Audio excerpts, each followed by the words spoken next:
Kerala Congress എമ്മിലും payment seat വിവാദം. Kerala Congress M സംസ്ഥാന general സെക്രട്ടറിയും കഴിഞ്ഞ തവണത്തെ സ്ഥാനാർത്ഥിയുമായ ഡെന്നിസ് കെ ആന്റണിയാണ് ആരോപണം ഉന്നയിച്ചത്. കൊടിയേക്കാൾ വലുത് കോടികളെന്ന് ഡെന്നിസ് കെ ആന്റണിയുടെ ഫേസ്ബുക്ക് പോസ്റ്റിൽ വ്യക്തമാക്കുന്നുണ്ട്. നവമി ദിനേശ് ചേരുന്നുണ്ട് കൂടുതൽ വിവരങ്ങളുമായി.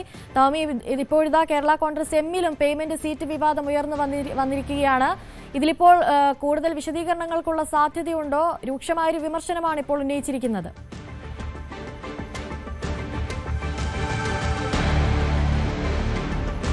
Anusree, very good morning. വളരെ വൈകാരികമായിട്ടുള്ള ഒരു പ്രതികരണം തന്നെയാണ് ഡെന്നിസ് കെ ആന്റണി തന്റെ ഫേസ്ബുക്ക് പേജിലൂടെ പുറത്തുവിട്ടിരിക്കുന്നത്. അതിൽ ആദ്യം ഈ പോസ്റ്റ് തുടങ്ങുന്നത് തന്നെ നിരായുധന്റെ ആയുധമാണ് മൗനം എന്ന കാഴ്ചപ്പാടിലായിരുന്നു കഴിഞ്ഞ ദിവസങ്ങളിൽ. പക്ഷേ തനിക്കെതിരെ ഇപ്പോൾ സ്ഥാനാർത്ഥിയായി വന്ന അവിടുത്തെ LDF സ്ഥാനാർത്ഥിയായിട്ടുള്ള ബിജു എസ് ചിറയത്തിന്റെ അനുകൂലികൾ തനിക്കെതിരെ പല വ്യാജ ആരോപണങ്ങളും ഉന്നയിക്കുന്നുണ്ട്. അത് തന്നെ മാനസികമായി വിഷമിപ്പിച്ചു.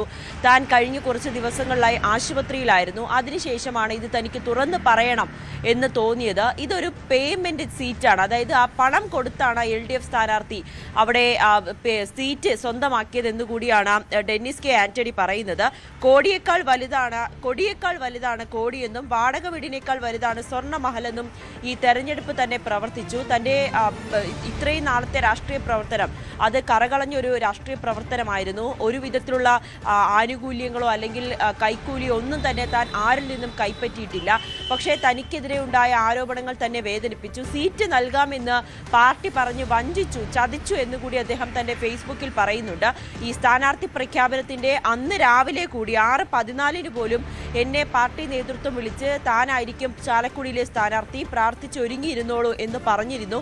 പക്ഷെ സ്ഥാനാർത്ഥി പട്ടിക വന്നപ്പോൾ തന്നെ ഏറെ വിഷമിപ്പിച്ചത് കോൺഗ്രസിന്റെ കൗൺസിലറായിട്ടുള്ള ബിജു എസ് ചിറയത്തിന്റെ പേരായിരുന്നു. കാരണം ബിജു എസ് ചിറയത്ത് കോൺഗ്രസ് വിട്ട് ഇപ്പോൾ കേരള കോൺഗ്രസ് എമ്മിലേക്ക് ചേർന്നിരിക്കുകയാണ്. അങ്ങനെ ചാലക്കുടിയിൽ 2016 അന്ന് താൻ മത്സരിച്ചിരുന്നു. 2021 താൻ അന്ന് മത്സരിച്ചിരുന്നു. പക്ഷെ അന്ന് തോറ്റുപോയി.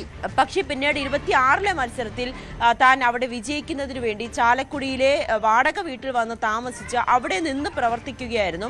അതിനിടയിൽ ഈ സ്ഥാനാർത്ഥി പട്ടിക വന്നപ്പോൾ തന്നെ ഏറെ വേദനിപ്പിച്ചു എന്നും പാർട്ടി തന്നെ ചതിച്ചു എന്ന് പറയുന്നുണ്ട്. ബിജു എസ് ചിറയത്ത് പണം നൽകിയാണ് ഈ സീറ്റ് സ്വന്തമാക്കിയതെന്നു കൂടിയുള്ള ഗുരുതരമായിട്ടുള്ള ആരോപണമാണ് ഈ ഡെന്നിസ് ആരോപിക്കുന്നത്. പക്ഷേ നേതൃത്വം ഇതിൽ യാതൊരു വിധത്തിലുള്ള മറുപടി പറയാൻ തയ്യാറായിട്ടില്ല.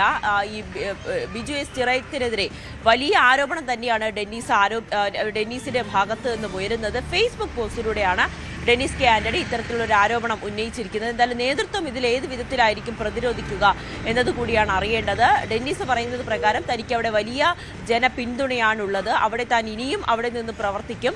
തന്റെ പ്രവർത്തനം ഇതോടുകൂടി അവസാനിക്കുന്നില്ല. പക്ഷേ ഈ തന്നോട് കാണിച്ച വഞ്ചന എന്ന് തന്നെയാണ് പാർട്ടിക്കെതിരായിട്ടുള്ള വിമർശനത്തിൽ ഉന്നയിക്കുന്നത്. അനുശ്രീ, ശരി, നാമി തുടരുക. മറ്റൊരു വാർത്തയിലേക്ക് കൂടി പോകേണ്ട. കൂടുതൽ വാർത്തകൾക്ക് News 18 Keralam YouTube channel subscribe ചെയ്യുക.